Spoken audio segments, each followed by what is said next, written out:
अभी एनालिसिस करने बैठे जब हम, it is very very essential to know the objective कि भाई हम लोग कुछ भी करते हैं, आज हम लोग कहीं पे भी पैसा डालते हैं तो क्लियर है कि भाई इतना पैसा कमाना है, इसके लिए डाल रहे हैं। एक बार के लिए हमको क्लियर है कि हमको क्या चाहिए।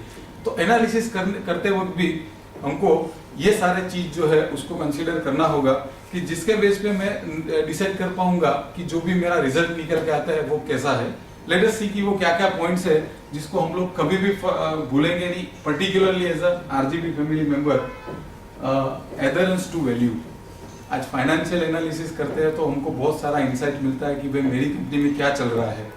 कंप्लायंस का रिव्यू करूंगा या तरह तरह के और एनालिसिस जब मैं करूंगा तो मुझे समझ में आएगा कि भाई वैल्यूज की जब हमने V2E में बात की थी और पेपर पे लिखा था और लगभग हर दीवार में हर डिपार्टमेंट में चिपकाया था, तो उसको लेके आज हम लोग हमारे बिजनेस में और आज हमारे फाइनेंस में कितना एडहेरेंस है, कितना हम लोग उसको फॉलो कर रहे हैं। क्योंकि यहाँ पे अगर कहीं कॉन्ट्राडिक्शन है then it is the highest volume alarm to you कि यार ये मैं क्या कर रहा हूँ। तो ये सबसे पहला मेरा ऑब्जेक्टिव होगा कि वेदर मैं जो भी कर रहा हूँ वो सारा का सारा मेरे वैल्यू बेस के अनुरूप है कि उससे कहीं विपरीत है। This is very very important for all of us as RGP member. दूसरा कि हम लोग जब एनालिसिस करते हैं तो क्या होता है कि जैसा मैंने बोला कि in absence of planning factor मुझे यही नहीं पता होता कि यार मैं क्या कर रहा हूँ। तो जो भी चार्टर्ड अकाउंटेंट या जो भी अपना अकाउंटेंट या जो भी कोई भी असिस्टेंट जो मुझे चीजें दिखाता है कि साहब ये देख लो ये देख लो ये देख लो, जो भी पीरियोडिसिटी में, तो जो क्या है वो मैं स्टैंड अलोन मेरे अपनी समझ से मैं वो ओके कर देता हूँ और आगे चला जाता हूँ। जबकि मेरा एज अ बिजनेसमैन, जब जिसकी हम लोग बात करें कि एज ए टॉप मैनेजमेंट मुझे अचीव क्या करना है, मेरा 1 रुपया भी या मेरी 1 मिनट भी यूज होती है तो that should be spent towards achieving my goal, vision, mission, जो भी मैंने लिया है, जो लिखा है, जिसके लिए मैं काम कर रहा हूं। अगर वो नहीं हो रहा है then again it is a wastage. पैसे का वेस्टेज है तो एक बार के लिए कवर भी कर ले, पर टाइम का वेस्टेज, और अगर आपका टाइम जाता है उससे ज्यादा वैल्यूएबल रिसोर्स कोई है नहीं। तो it is very very important for all of अस कि जब भी हम लोग एनालिसिस करते हैं इस फैक्टर को जरूर कंसीडर करेंगे कि भाई जिसके लिए ये लश्कर लड़ रहा है उस दिशा में जा रहा है कि कहीं इधर उधर घूम रहा है। Very very important, very very relevant. बहुत बार ये पॉइंट डिस्कस हुआ है कि भाई ओनर का रोल क्या होता है, और आज पूरा ओनर के ऊपर ही बात करते हैं। तो ओनर का रोल होता है कि भाई मेरी कंपनी के लिए जो गोल है उसको गोल को अचीव करने के लिए जो जो अलग अलग तरह की स्ट्रेटेजी मुझे अपनानी है वो मैं अप्लाई करता हूँ। उसके साथ साथ बहुत सारे रिसोर्सेज, अपना टाइम, बहुत सारे लोगों को इंस्ट्रक्शंस, ट्रेनिंग, पूरा दिन रिव्यूज, मॉनिटरिंग सब चलता रहता है। तो मेरे लिए एज ए ओनर ये जानना सबसे जरूरी है कि जो स्ट्रेटेजी मैंने अपनाई थी उसने कैसा परफॉर्म किया। आज किसी को लगता है कि हैवी मार्केटिंग करके मैं कस्टमर के दिमाग में घुस जाऊंगा।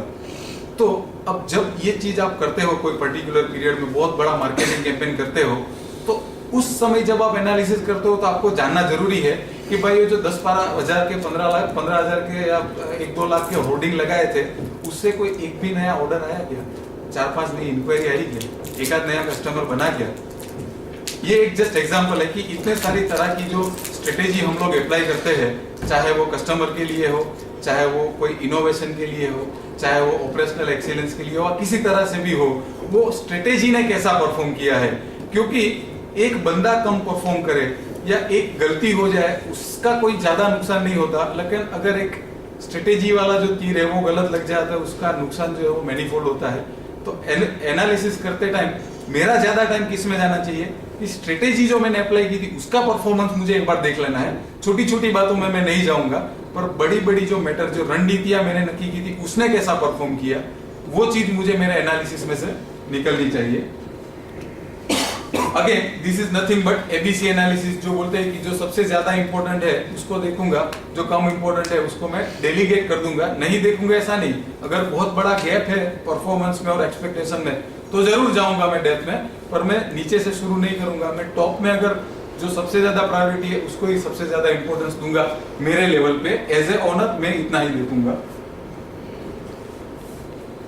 अभी थोड़ा देखते हैं कि भाई इतना सारा एनालिसिस करने के लिए, आप इतना सारा जो एनालिसिस करने के लिए हमारे पास कुछ न कुछ टूल्स तो होने चाहिए। और आई एम वेरी सॉरी, इसमें का कोई भी जो टूल है वो बहुत इजी नहीं है, तो यहाँ पे थोड़ा पेन लेना पड़ेगा। एज ए बिजनेस ओनर ये चीज हम लोग डेलीगेट भी नहीं कर सकते और ये हमको ही करना होता है। तो मेरा ये पर्पस खाली यहाँ पे इतना है कि I will try and introduce कि किस किस तरह के जो है फाइनेंशियल टूल्स हम लोग यहाँ पे हमारे पास अवेलेबल है, जो एज अ बिजनेस ओनर हमारे पास अवेलेबल है, हम लोग यूज कर सकते हैं। एक बार मेरे लास्ट सेशन से एक्सपीरियंस से मैं अभी एक कोशिश ये करता हूँ कि भाई मेरी पेस जो है वो कहीं ना कहीं I am able to correlate ना सब लोगों के साथ। बहुत बढ़िया है। और प्रोबेबली जितना भी अभी तक डिस्कस हो रहा है कहीं ना कहीं थोड़ा डाइजेस्ट भी हो रहा है ना एवरीबॉडी, बिकॉज एक लर्निंग था मेरे लिए वो प्रीवियस सेशन का कि भाई बहुत सारी अच्छी अच्छी चीजें थी लेकिन स्पीड थोड़ा ज्यादा था, लैंग्वेज इंग्लिश में रखा था। तो कॉन्शियसली मैंने कोशिश की कि थोड़ा कम लेके जाएंगे लेकिन सारा का सारा लेके जाएंगे जो यहाँ पे डिस्कस हुआ है। तो आई एम रियली होपफुल कि वी आर ऑल फॉलोइंग आप एग्जांपल के साथ समझा रहे हो, काफी समझ में आ रहा है। नॉट बहुत अच्छा। Really that is my purpose कि एक बार के लिए we are able to take something out of this session. हर लाइन पे ताली बजानी पड़े, ऐसा है, मगर टाइम जा रहा है इसलिए। Thank you very much. एक एकदम ट्रेडिशनल तरीका है एनालिसिस करने का। हम लोग क्या करते हैं और ये सही में बहुत गलत कर रहे हैं हम लोग, मतलब इट इज माय मेरा स्ट्रेट अवे ऑब्जेक्शन है, करना है तो करो।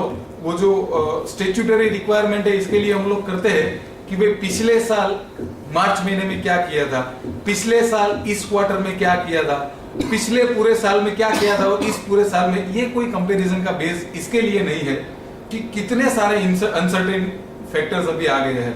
अभी पिछले साल यूरो का 53 रुपीज था, इस साल यूरो का 70 रुपीज है। अगर आपका एक्सपोर्ट या इंपोर्ट रहा तो रिसीवेबल पेएबल की तो हालत ही मतलब टोटली अलग होगी, बराबर है।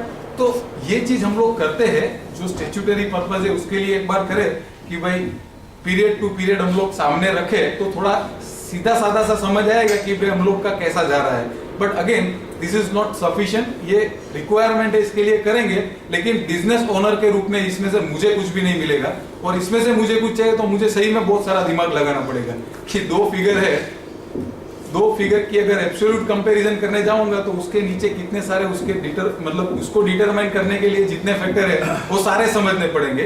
तो उसमें ज्यादा नहीं पढ़ना है। लेट अस गो फॉरवर्ड की और क्या अवेलेबल है हमारे पास। Trend analysis. भी ट्रेंड एनालिसिस वो क्या है कि कंपैरेटिव एनालिसिस का थोड़ा सा एक्सटेंशन का स्वरूप है। कंपैरेटिव एनालिसिस में हम लोग ज्यादा से ज्यादा दो पीरियड रखते हैं, एक साल के साथ दूसरा साल, एक क्वार्टर के साथ दूसरा क्वार्टर, एक 6 महीने के साथ दूसरा 6 महीना।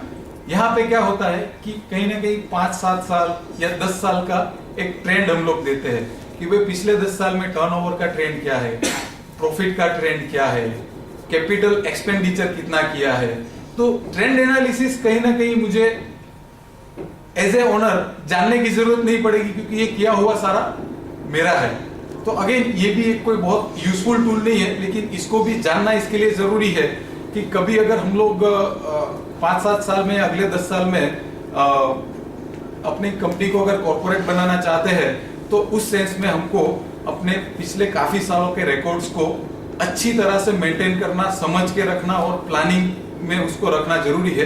But I think it is a far to objective, इतना दूर शायद इस मोमेंट में नहीं जाते हैं। Again I would like to say कि एज ए ओनर बहुत सारी चीज हमारे पास नहीं, क्योंकि हमारा ही 10 साल का सर्वे अगर हमारे सामने आएगा तो क्या उसमें देखना है, सारा देखा हुआ ही है, क्या नया हो सकता है।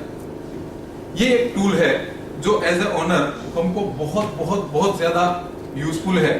थोड़ा सा कॉम्प्लिकेटेड है, मेरा ये अभी तक का एक्सपीरियंस रहा है एज ए एम्प्लॉई या एज ए प्रोफेशनल कि कुछ भी चीज बहुत सिंपल होती है तो वो काम की नहीं होती है। तो ये बहुत काम का है लेकिन थोड़ा सा कॉम्प्लिकेटेड है।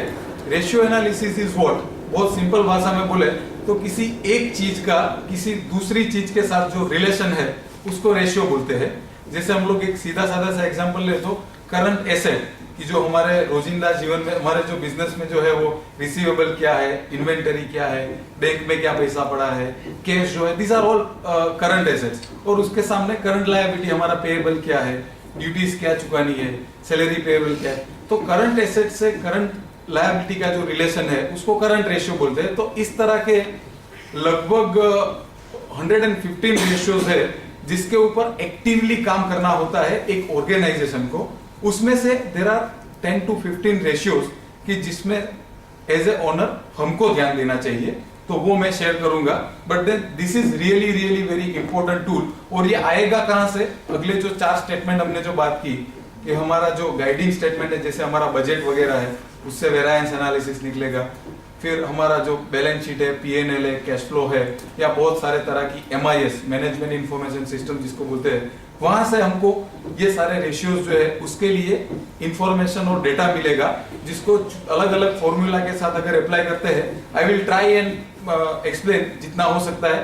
बट एज ए ओनर कितने रेशियोज इंपॉर्टेंट है हमारे लिए जानना, वो मैं आपके साथ थोड़ा सा डिटेल में शेयर करूंगा। अगली कुछ simple in a way because all the data are readily available, 100% सब अपने पास होता है। वही है रेशियो एनालिसिस की खासियत ये है कि आप अगर किसी 12th पास बंदे को बोलो कि ये सारे रेशियो निकाल के मुझे दे दे, तो हार्डली आधा घंटा लगेगा उसको, अगर आपने उसको रिक्वायर्ड स्टेटमेंट दे दिए तो। पर इसकी खासियत जो है वो इंटरप्रिटेशन में है कि भाई ये फिगर बताना क्या चाहते हैं। तो मेरे बिजनेस के लिए ये फिगर इसके लिए इंपॉर्टेंट है कि इससे एज अ ओनर मुझे बहुत सारी इंफॉर्मेशन मिलेगी, मुझे डिसीजन मेकिंग के लिए हेल्प मिलेगी कि क्या एरिया अच्छे है, क्या एरिया वीक है, जिसके ऊपर मुझे काम करना है। आई विल मेक श्योर कि यहाँ पे हम लोग बहुत सिंपल तरीके से अंडरस्टैंड करने की कोशिश करेंगे। एक होता है बेंचमार्किंग, ये भी एज ए ओनर आपका टारगेट होना चाहिए।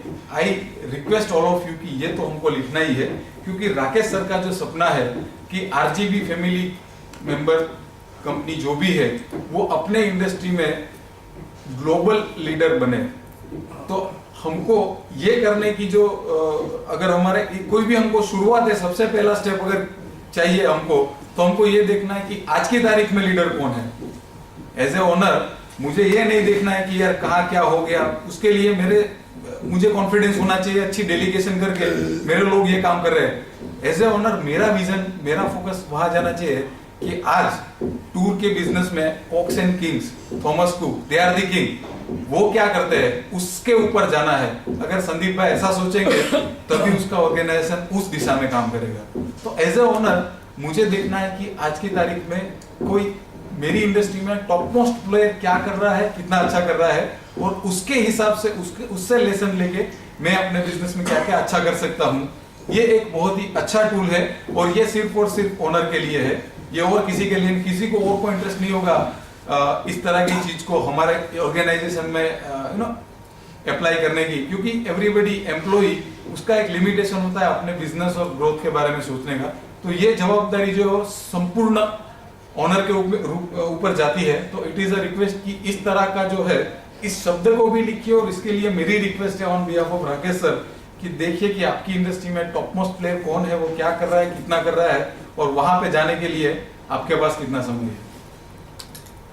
ये एक थोड़ा नया वर्ड है, आई एम श्योर कि अगर कोई कॉमर्शियल बैकग्राउंड से भी होगा तो उसको भी शायद ये नाम सुना सुना सा लगेगा, लेकिन इसका जो इम्पोर्टेंस है वो आज हम लोग मैक्सिमम सेशन जो है वो इसमें जाने वाला है, जिसको बोलते हैं बैलेंस स्कोर कार्ड। अभी जैसे मैं ये सारी बातें डिस्कस कर रहा था, मैंने बोला कि कंपैरेटिव एनालिसिस के लिए क्या है कि बहुत सारे फैक्टर है कि दो कंपैरिजन करेंगे तो वो कभी भी मतलब जस्टिफाइबल नहीं होगा।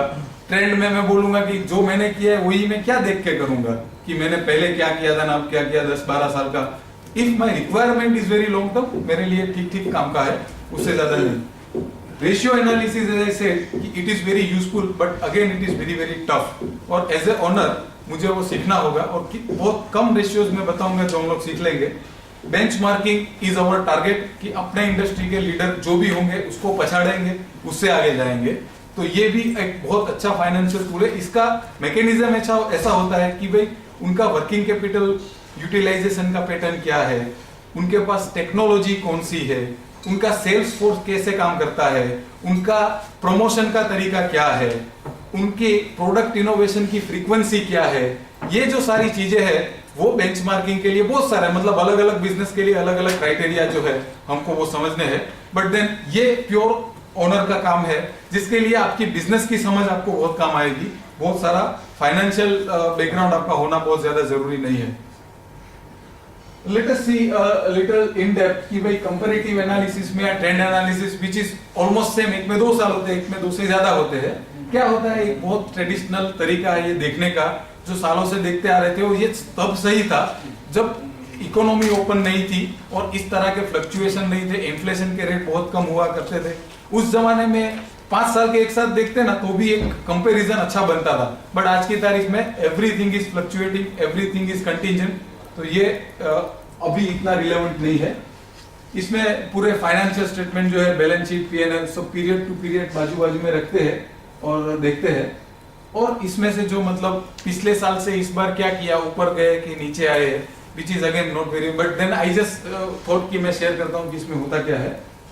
थोड़ा आगे जाते हैं, बेंचमार्किंग में क्या होता है, वी ऑलरेडी हैव डिस्कस कि क्या करना चाहिए, कि क्या क्या तरह की प्रोसेसेस हमारे इंडस्ट्री के लीडर जो है उनके पास है। आज ऐसा भी हो सकता है, दिस इज अगेन एनलाइटनिंग, कि 2 बिजनेस जो है वो लगभग सेम प्रोडक्ट या सेम सर्विस देते हैं, लेकिन इंडस्ट्री के लीडर जो है उसका वैल्यू डिलीवरी में देयर आर ओनली 5 प्रोसेसेस, 5 प्रक्रिया से वो कस्टमर को डिलाइट करने तक की जो है प्रोसेस को खत्म कर देता है।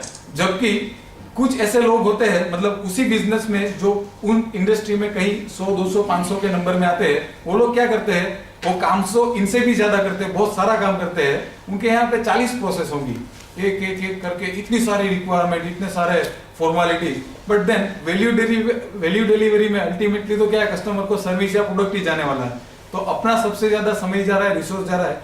तो this is really really very important for everybody to understand कि किसी भी इंडस्ट्री लीडर का वैल्यू डिलीवरी प्रोसेस क्या है, और वो कितने कम समय में और कितने कम रिसोर्सेस में वो डिलाइट वाला वैल्यू क्रिएट करता है। ये थोड़ा समझने वाली बात है, अगर नहीं समझ में आते हैं तो कोई एक आध और एग्जांपल लेते हैं।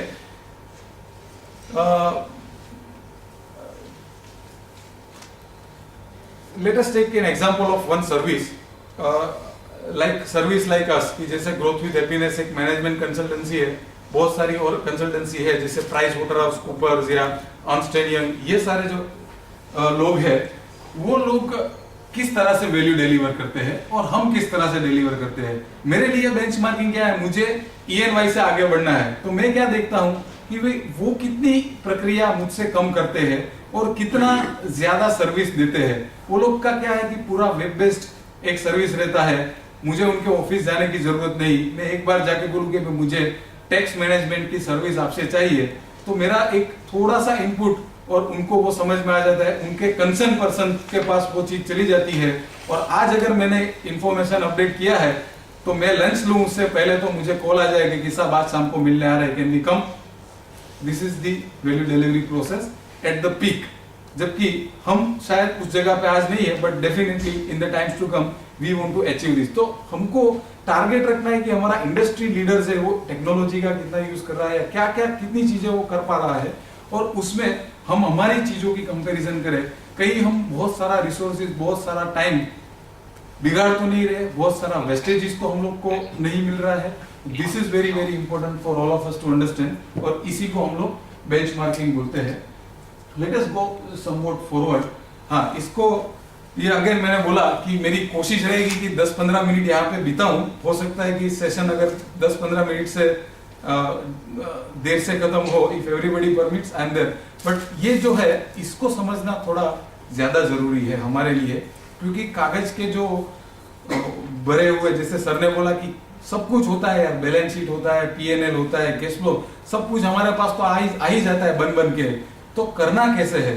तो ये कुछ क्राइटेरिया जो आगे हमने देखे कि भाई किस किस तरह के एनालिसिस हमको करने चाहिए। तो रेशियो हमको इस तरह के जो है एनालिसिस में सपोर्ट करता है। सबसे पहला होता है प्रॉफिटेबिलिटी रेशियो। एक 2 मिनट के लिए इसको समझते हैं क्योंकि ये सबसे ज्यादा इंपॉर्टेंट है। प्रॉफिटेबिलिटी के बारे में जनरली हम लोग ये सोचते हैं कि भाई साल भर में कितना कमाया। ये बेंचमार्क जिंदगी में कभी भी नहीं होना चाहिए।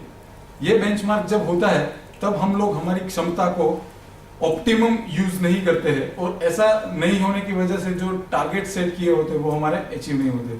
तो हमको क्या करना है, इसके प्रॉफिटेबिलिटी के रेशियो में जो बहुत सारे रेशियो है जिसको बहुत बार डिस्कस कर चुके हैं, इसके लिए खाली ओरली थोड़ा सा बता रहा हूं कि percentage of profit, percentage to my capital employed, percentage profit का परसेंटेज, आज मैंने 10 लाख का मशीन डाला है और उस मशीन का यूज करके मैं कुछ सर्विस दे रहा हूं और मुझे खाली 10,000 का सेल मेरा जा रहा है, तो क्या प्रॉफिट मैं उससे कमा रहा हूं?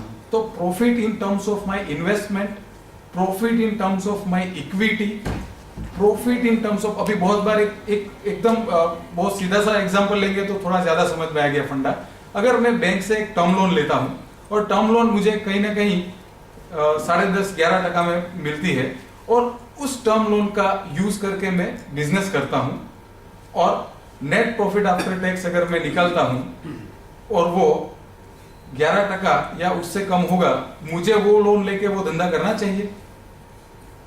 मेरे हिसाब से वो चीज अगर बहुत लॉन्ग टर्म है और आगे जाके ये इक्वेशन बदलने वाला होगा तभी ये बिजनेस करना चाहिए, नहीं तो एक न्यूट्रल एक वाइस पर्सन क्या बोलेगा कि भाई यार 11% से ऊपर का मार्जिन नहीं है तो ये लोन लेके ये एक्सपेंशन करने का कोई फायदा नहीं है।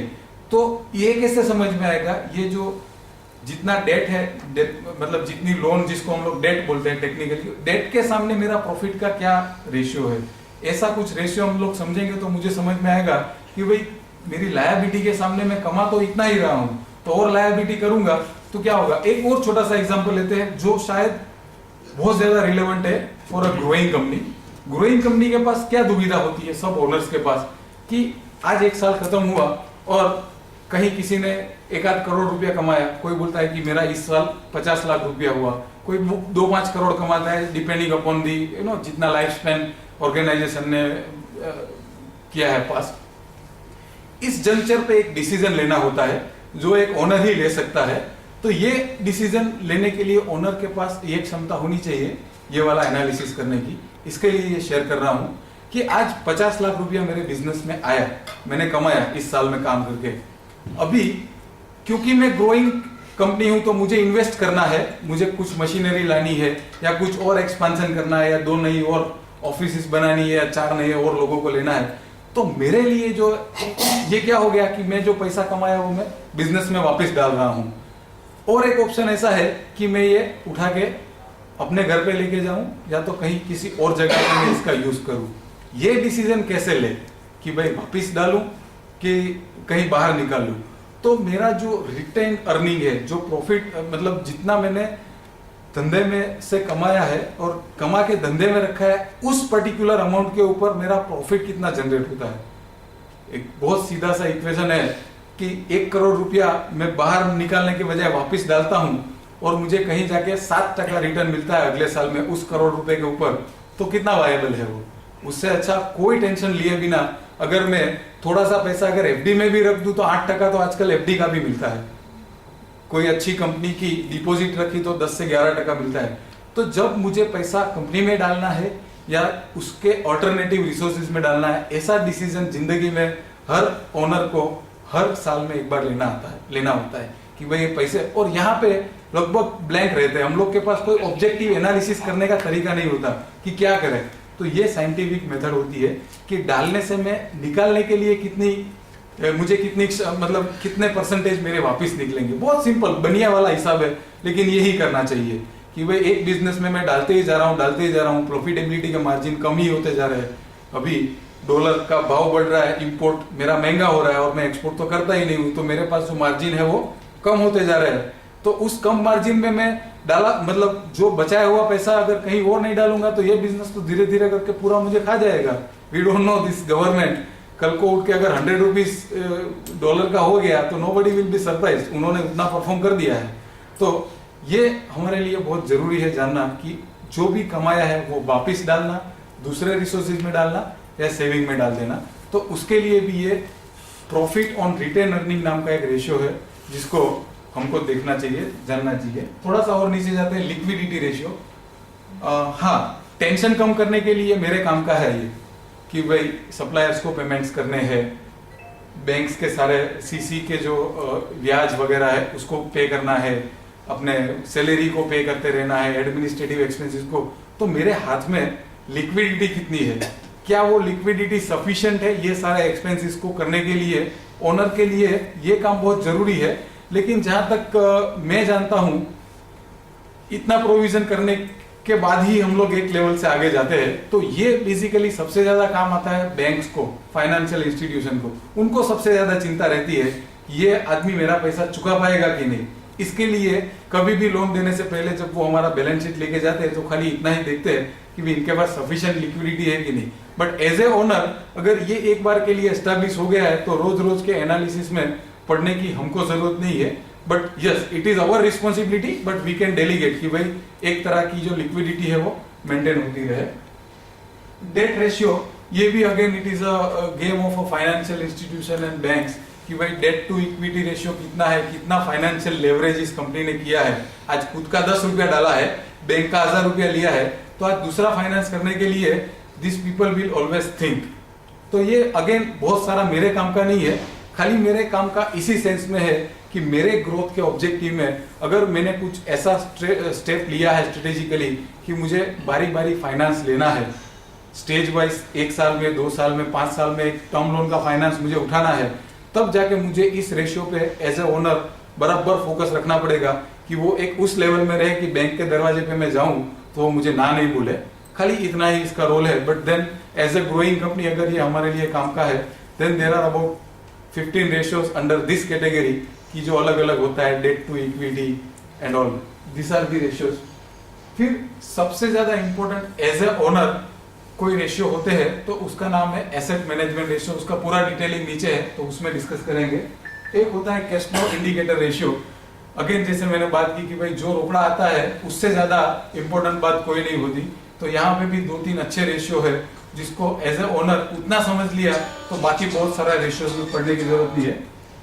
और एक जिसकी हमने सेशन के शुरुआत में बात की थी कि वैल्यू क्रिएशन, यहाँ पे 1 मिनट लेना चाहूंगा और थोड़ा सा डिबेट करना चाहूंगा। अगर V2E को किसी ने बहुत सेंसिबली समझा है तो हम बोलते हैं कि हमको वैल्यू क्रिएट करना है। 1 रुपए का शेयर 2 रुपए का हो जाए तो भी बहुत है, 5 रुपए के लिए तो बाद में सोचते हैं। तो ये कैसे होता है? कोई भी ऑर्गेनाइजेशन में वैल्यू क्रिएट कैसे होता है? थोड़ा सा अगर समझेंगे नहीं, करना वैल्यू क्रिएट है, और वो समझेंगे नहीं तो करेंगे कैसे? It is as simple as that. तो बहुत ही साहजिक रूप से मैं ऐसा पूछता हूं कि कोई मुझे एक एकदम ऑब्जेक्टिव आंसर दे कि भाई ये करेंगे तो वैल्यू क्रिएशन होगा। प्रॉफिट बढ़ाने से, गुडविल, प्रॉफिट बढ़ाने से होगा, प्रॉफिट बढ़ाने कोरिलेट कर सकते हैं, पहला एक गुडविल, ये हो सकता है। और क्या क्रिएशन, क्वालिटी स्टैंडर्ड रहेंगे तो गुडविल क्रिएट होगी। बिजनेस ज्यादा करेंगे तो, बिजनेस को एक्सपांड करेंगे तो भी 100% हम लोग शायद वैल्यूएशन कर पाएंगे। रिजर्व्स एंड सरप्लस बढ़ना चाहिए। विरल भाई, how can we do sir देखो, रेशियो एनालिसिस की हम बात करें ना, उसमें से कुछ रेशियोज तो ऐसे होते हैं ना कि generally chartered accountants window dressing करते हैं at the end of the year. नहीं sir, I fully go by what you say. मैं वो थोड़ा सा डिसएग्री करूंगा। विंडो ड्रेसिंग में क्या होता है सर कि अगर मान लो आइडियल अगर हम करंट रेशियो की बात करें तो it is declared as 1.33 to 1.75, इन दोनों के बीच में वो वेरी करना चाहिए। हाउएवर अगर क्या करते हैं, शॉर्ट टर्म डेट्स रीपे कर देंगे, ठीक है, तो रेशियो अपने आप बढ़ जाएगा। या तो फिर शॉर्ट टर्म लायबिलिटीज आप ले लोगे तो रेशियो अपने आप, यानी अगर ओवर इन्वेस्टमेंट करके रखा है तो हो जाएगा। बट सर ये सब जो P&L ये सब है ना, ये सब मोह माया है। नहीं, ये ऐसा नहीं बोलोगे P&L नहीं होना चाहिए, बट डिसीजन हमेशा कैश स्टेटमेंट से ही लेने चाहिए। अगर आप कैश रीच हो तो 100% एग्री। बट कैश के और बुक के बीच में गैप क्या है, अगर वो एज ए ओनर हम लोग नहीं समझ पाएंगे तो चार्टर्ड अकाउंटेंट्स विंडो ड्रेसिंग कर सकते हैं, या तो अपना फाइनेंस मैनेजर विंडो ड्रेसिंग कर सकता है। I have seen owners who has done their something like MSc or IIT and just give some statement to him, MBA finance हो, IIM में जो भी हो, उसके सामने स्टेटमेंट आएगा, 110% 1 मिनट में वो फेंक देगा कि there is something wrong in this and I don't want to tell you, you come and tell me what you have done in this statement. प्रयत्न यहाँ पे ये है कि थोड़ा सा बेसिक को हम लोग समझे, इसके बाद 100% आने वाले